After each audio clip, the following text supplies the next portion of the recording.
Os físicos costumam ser reducionistas. Uma prova disso é a busca pela teoria de tudo, que descreveria a realidade com base em seus componentes mais fundamentais.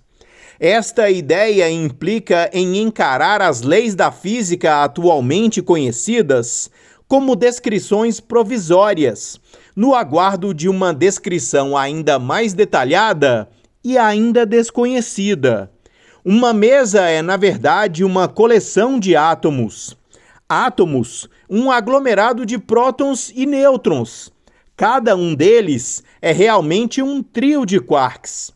E os quarks, por sua vez, presume-se que sejam compostos de algo ainda mais fundamental. Os reducionistas sempre acreditaram que quando analisamos a realidade da escala microscópica para a macroscópica, ela se torna truncada e eles devem trabalhar seu caminho para baixo para recuperar a verdade. Mas os físicos agora sabem que a gravidade destrói esse esquema, moldando o universo em escalas grandes e pequenas.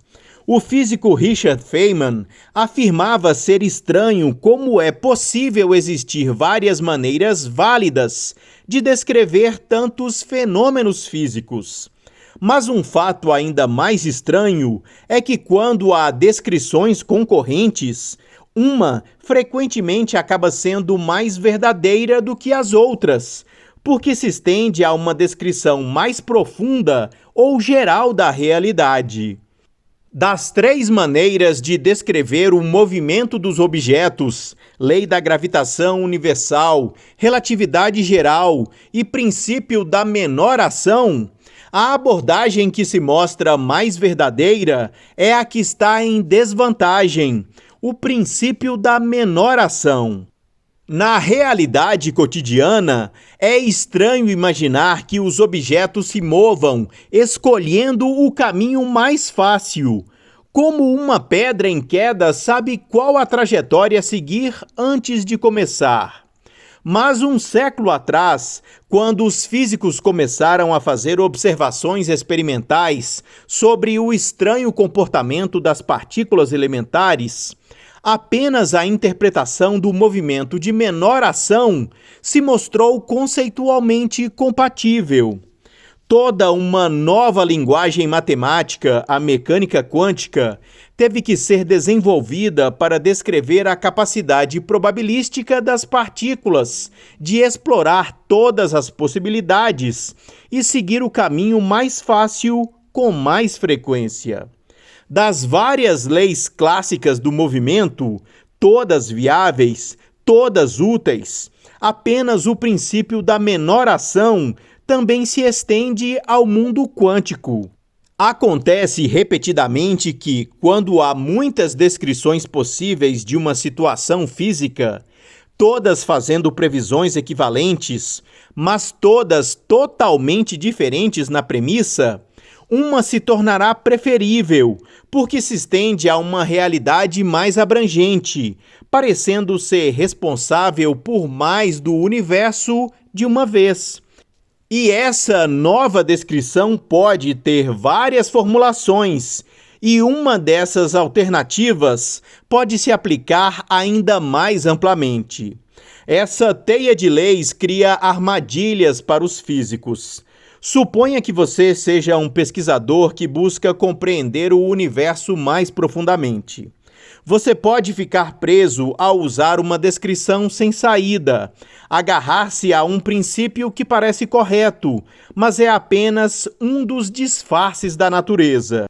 Foi por essa razão que Paul Dirac, um pioneiro britânico da teoria quântica, enfatizou a importância de reformular as teorias existentes. É encontrando novas maneiras de descrever fenômenos conhecidos que você pode escapar da armadilha da crença provisória ou limitada. Hoje, vários quebra-cabeças e paradoxos apontam para a necessidade de reformular as teorias da física moderna em uma nova linguagem matemática. A teoria geral da relatividade de Einstein tece lindamente o espaço e o tempo em um tecido quadridimensional, conhecido como espaço-tempo, e equipara a gravidade às urdiduras desse tecido. Mas a teoria de Einstein e o conceito de espaço-tempo quebram dentro dos buracos negros e no momento do Big Bang. Alguns pesquisadores estão tentando afastar a física do espaço-tempo para preparar o caminho para uma teoria mais profunda. Atualmente, para prever como as partículas se transformam e se espalham quando colidem no espaço-tempo, os físicos usam um complicado esquema diagramático inventado por Richard Feynman.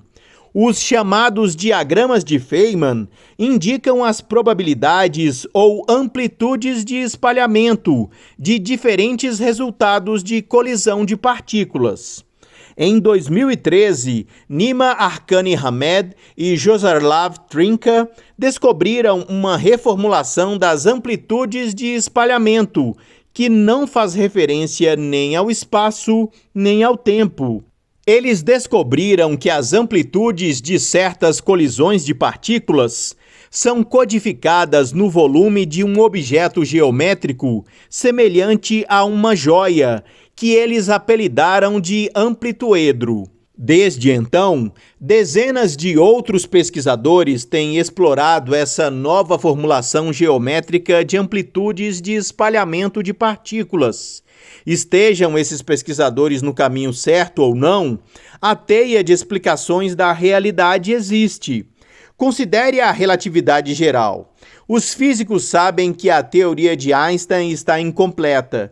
No entanto, é um artifício espetacular com uma estrutura matemática esticada e enxuta. Acontece que, se você deseja descobrir uma maneira mais profunda de explicar o universo, não pode pegar as equações da descrição existente e deformá-las sutilmente. Em vez disso, você deve dar um salto para uma estrutura matemática totalmente diferente e igualmente perfeita. Parece inconcebível que essa intrincada teia de descrições matemáticas perfeitas seja aleatória ou acidental. Este mistério deve ter uma explicação, mas como seria essa explicação? Uma concepção comum da física é que suas leis são como uma máquina que os humanos estão construindo para prever o que acontecerá no futuro.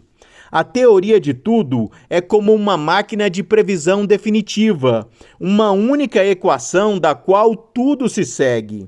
Mas essa perspectiva ignora a existência de muitas máquinas diferentes, construídas de todas as maneiras engenhosas que nos fornecem previsões equivalentes. Para Arkani-Hamed, a diversidade das leis sugere uma concepção diferente do que é a física. Não estamos construindo uma máquina que calcula respostas, diz ele. Em vez disso, estamos descobrindo perguntas. As leis de mudança de forma da natureza parecem ser a resposta a uma pergunta matemática desconhecida. É por isso que Arkani-Hamed e seus colegas consideram seus estudos do amplituedro tão promissores. Calcular o volume do amplituedro é uma questão em geometria, uma questão que os matemáticos poderiam ter ponderado se tivessem descoberto o objeto primeiro.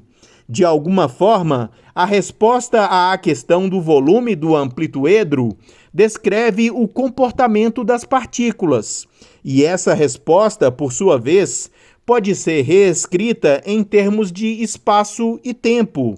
Arkani-Hamed agora vê o objetivo final da física como descobrir a questão matemática da qual todas as respostas fluem.